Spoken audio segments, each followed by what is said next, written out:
Let me welcome all of you to this final session of this symposium marking the 100th anniversary of Marquette University's acquisition of the Milwaukee Law School. Let me extend a special word of thanks to those of you in the audience who have attended all 6 sessions. I think one thing that this symposium has shown is that there has been a sort of long-standing tension at this law school between its national role and its local role. To what extent that it should try to be a national law school, to what extent it should focus its energies on questions of the specific to Wisconsin and Milwaukee. I think this tension has been here throughout the whole history of the law school. Perhaps in some eras, the Schutz deanship, in the Schutz deanship, the balance may have tipped more toward the national, perhaps in the Sweetlick era, more toward the local. But we've seen this moving back and forth throughout the law school's history.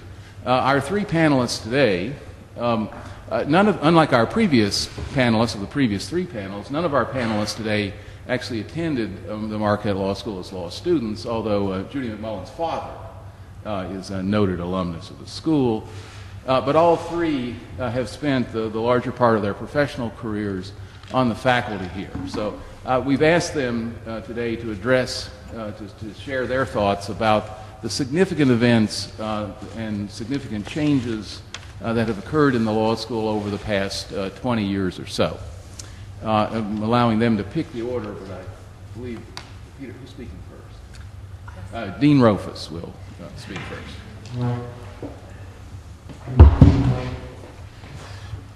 Let me begin by extending my thanks to Professor Hilton for directing me, maybe inviting me to participate in this afternoon's event.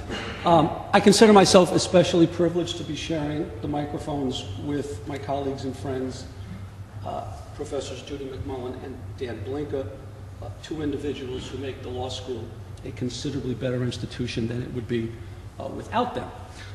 Let me also apologize at the outset for something Gordon mentioned, the fact that I will be scurrying out in the vicinity of 5:25, and that's because the vindictive Associate Dean for Academic Affairs assigned me an evening course for this semester. Judy and I joined the faculty on the same summer day in 1987, the summer in which, to give you some context, except for some of you who might not have been born then, and we're hearing a lot of that lately, Americans were squabbling about the nomination of Robert Bork to the seat being vacated by Lewis Powell on our nation's highest court. Dan, who had been on the faculty for 2 years at that point, bears some of the blame for facilitating the arrival of Judy and me, although it would be unfair to hold Dan personally accountable for the national fisticuffs triggered by the nomination of Judge Bork. My approach to Gordon's invitation has been a bit different from some of the folks I've listened to over the past few weeks. I've mulled over what strike me as the most distinctive features of the law school since the 80s. I've sought to identify what, to me, represent the most salient aspects of our institutional landscape. In so doing, 5 features, 5 aspects have emerged as noteworthy to me. And so let it be said from the get-go that the views expressed are mine and mine alone, and in no way should be attributed to the law school, the university, or the folks who run the Quiznos several blocks east of Sensenbrenner Hall. Aspect 1. Terrific institutional developments often have been rooted in the talent, initiative, and persistence of a single individual who has joined us. Put a bit differently, the law school has been a place at which each employee, faculty, administrator, librarian, staff member, can make, and often has made, a material difference in the quality of what we do. The full list of examples that testify to the validity of that proposition would be a long one. But for today, my partial list to toss out includes, for instance, Andrea Schneider's leadership in dispute resolution, Veda Lindsay's work with the Volunteer Income Tax Assistance Program, the energy that Matt Mitten and Paul Anderson have put into our sports law program, Julian Kossow providing us a palpable presence in real estate, Jane Casper almost single-handedly transforming our culture into one that welcomes, nurtures, nourishes evening students, Howard Eisenberg's efforts to bring back into the family a generation of at least partially estranged alumni. Quite simply, the law school has been a place at which a single individual who seeks to advance our mission has been able to make a huge difference.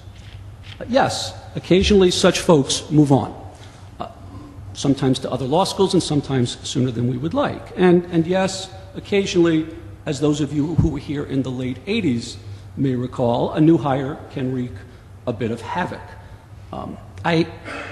I'm tempted not to squander the time, but I do have to share this parenthetical if Judy and Dan will engage me. In the old days, we used to walk in once a year and be handed our contracts for the subsequent academic year. We would have a brief, usually pleasant chat with Dean DeGeer, get our contracts, and leave. And one lesson that emerged in my second or third year here is that, and this fits for me right up there with the, if the dry cleaners calls, it's unlikely to be good news. If you walk into your annual meeting with the dean to pick up your contract and you find the university's general counsel sitting there, probably not a good situation. So, aspect one, the law school of the past 2 decades, in my view, has been a place increasingly receptive to, increasingly supportive of, being shaped for the better by an individual armed with nothing more than talent, persistence, and a good idea. Aspect two, the law school has come to grasp, it seems to me, that students are our customers, consumers of an increasingly expensive product. It has come to understand that we, those of us up here and many of you out there, are here at least in part to serve them, not the other way around, and that we have an obligation to serve them well, to deliver an experience both inside and outside the classroom whose value is worthy of the cost to them. One way we do this, of course, is through an ever-exploding volume of course offerings and co-curricular experiences. Some of what Tom said on Thursday regarding the growth of the curriculum during the 70s and 80s applies just as, or perhaps more powerfully, to the past 2 decades. But it seems to me that a more fundamental phenomenon has been at work in the current era. The law school has come to understand that preparing lawyers for the challenge of professional life can be done without stripping students of dignity, without humiliating students, without needlessly exacerbating the anxiety that accompanies being a law student. In other words, it seems to have dawned on the law school increasingly that students who have a good experience here, who are treated with respect and helpfulness, are more likely to become alumni who continue to remain invested in the evolution of the law school.